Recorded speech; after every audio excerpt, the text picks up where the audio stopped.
Secretary in the Ministry of Works giving an update on the island's capital works projects. Students protesting in Bimini.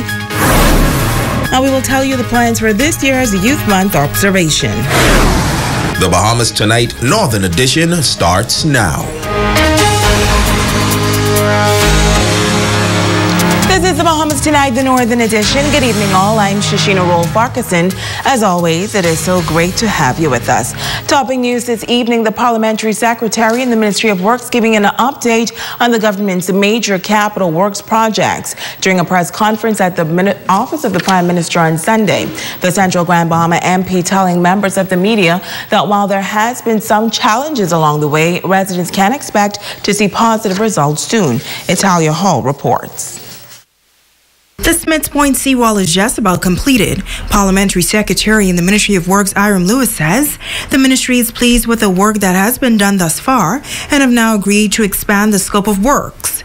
Paving will be done throughout the community once speed bumps are installed, the necessary striping is completed, and rails are put on top of the seawall. He says the paving was not a part of the original contract, but the same contractor while construction will be responsible for the work. Over time, wear and tear.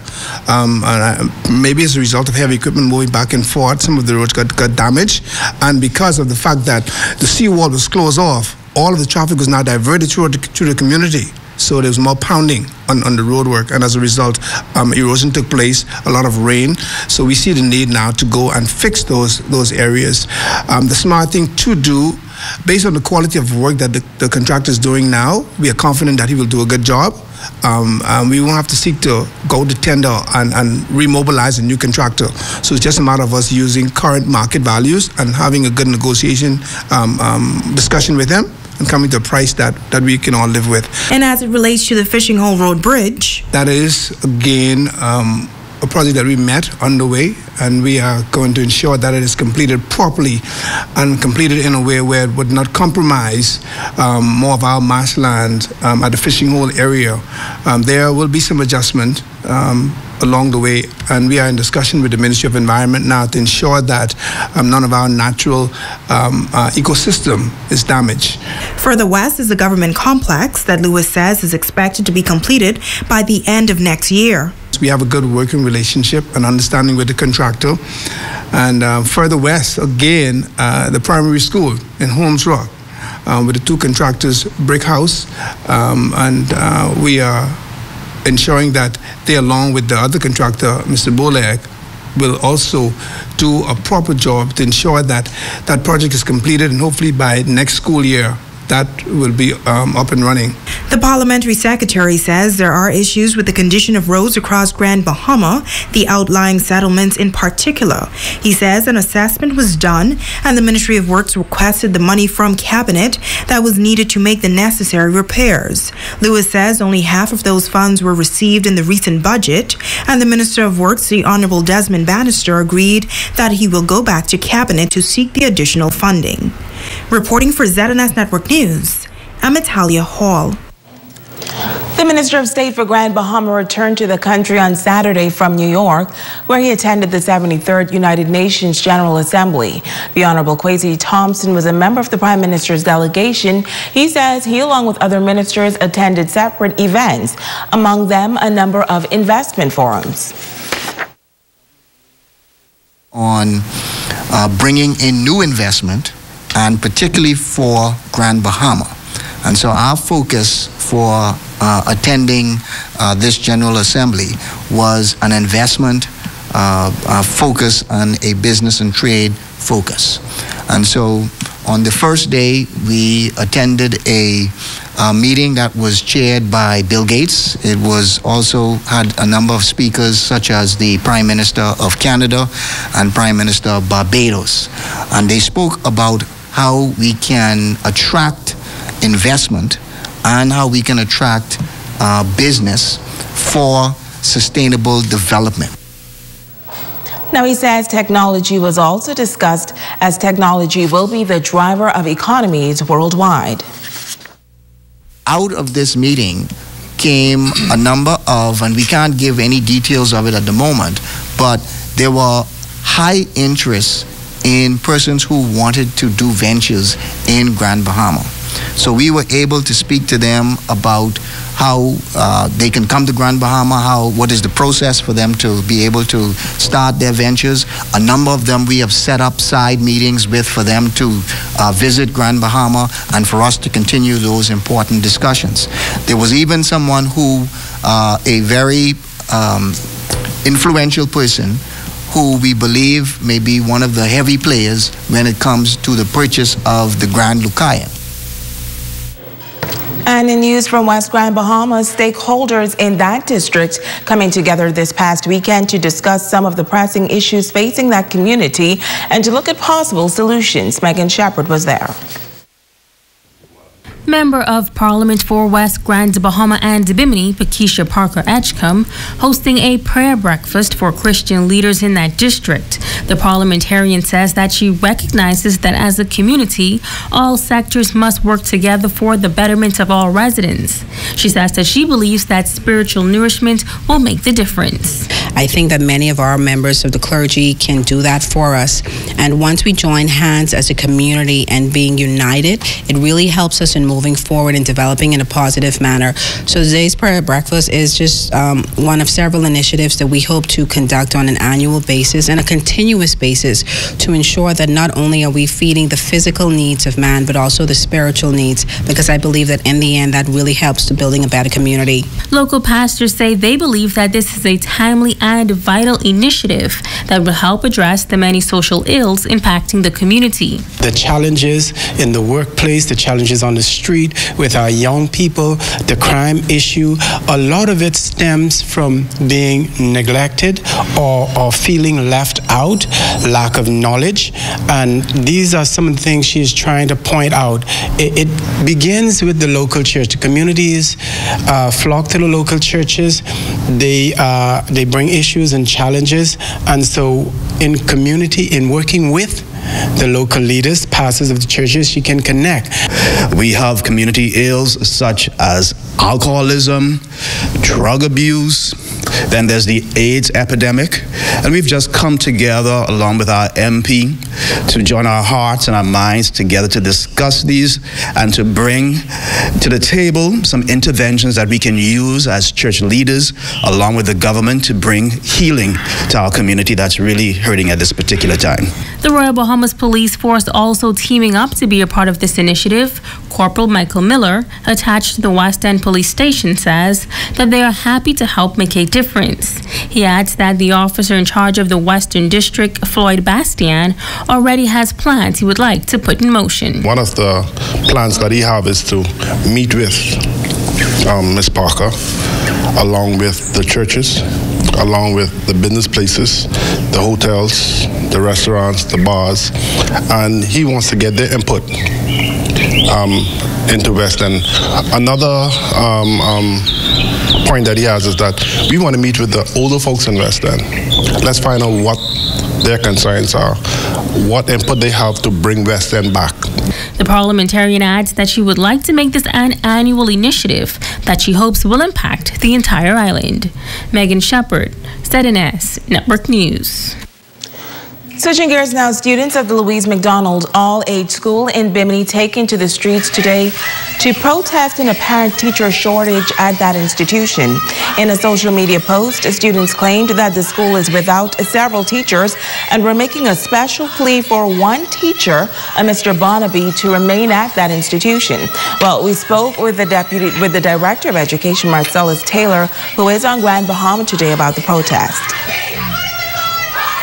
We were in touch with the principal and we got word that there was some sort of demonstration being conducted by about 10 to 12 students.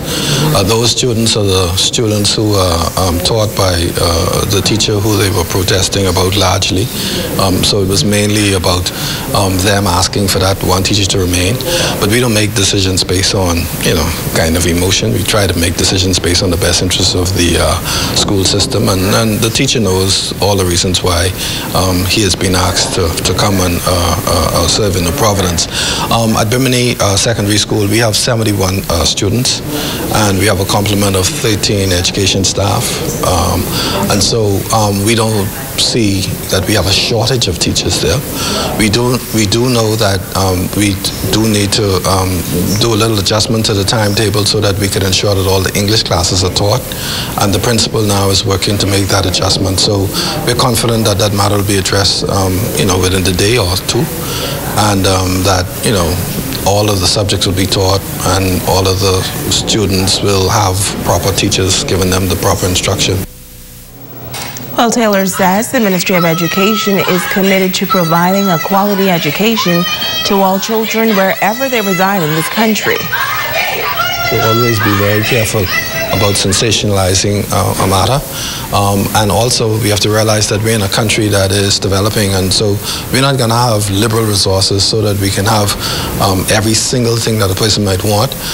We also don't make decisions around personalities particularly, but we try to do what is in the best interest of the students overall. So, the education is foremost and important to us, and it should be to them.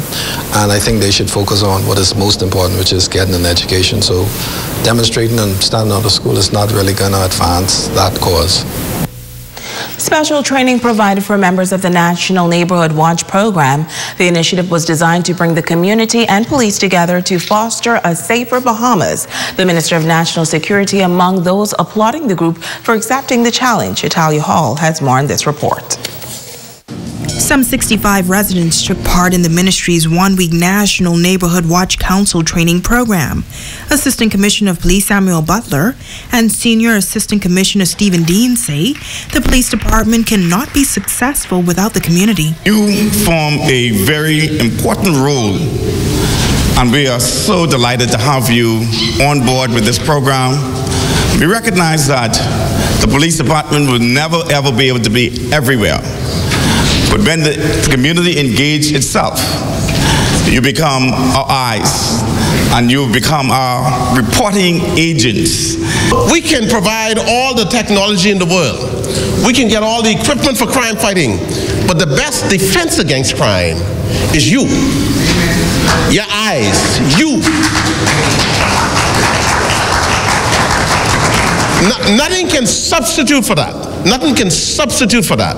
So I want you to know that you are in charge of your communities. Two of the graduates brought brief remarks, noting that they are ready and equipped to assist the police department. Minister of National Security, the Honorable Marvin Dames, addressing the group. He says far too often the question is asked, why is there so much crime in such a small country?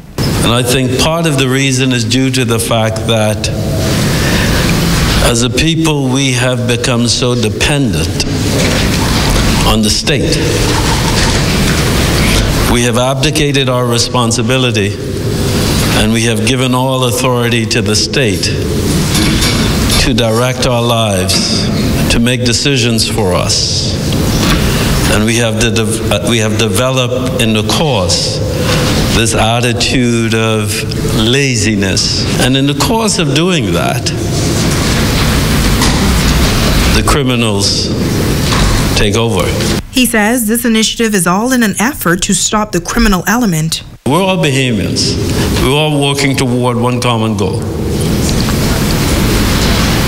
But for some reason, over the decades, we continue to move further and further and further apart. There is no reason, if you live in a community or in a neighborhood, there is no reason why the police shouldn't update you on the crime activities that's occurring in your community. It's not a secret. It shouldn't be. You should know, because if you know, then you know how to deal with it. It's Halia Hall, ZNS Network News. And in news from the crime beat, the tables were turned on two robbers last night as they attempted to rob the residents of a home on Waterfall Drive in Sears Village around 1 a.m. Now, reports say the two suspects entered the home brandishing a firearm and a knife and demanded cash and other personal items from residents. But they were met with resistance and a fight ensued. The culprits were stabbed multiple times about the body, and when they tried to escape in a vehicle, they were again interrupted by residents of the home, and the vehicle was extensively damaged. Both suspects were eventually arrested by police and were taken to hospital under heavy police presence. They were seen by doctors and their injuries are listed as serious. Police also retrieved at that scene a black imitation pistol, a knife, and a vehicle. Investigations are continuing. And police in Abaco needs your help in locating 30-year-old Rashard Ashton Fox of Sandy Point, Abaco. He is wanted by the Abaco Division for murder. He is 6 feet tall, 190 pounds, with dark brown complexion and heavy build. Now, if you have any information on the whereabouts of Rashard Ashton Fox, contact the police in Abaco at telephone numbers 367-2560, 367-3437, or the Central Detective Unit here in Grand Bahama. Those numbers are 350-3107 through 12, 911-919, or your nearest police station.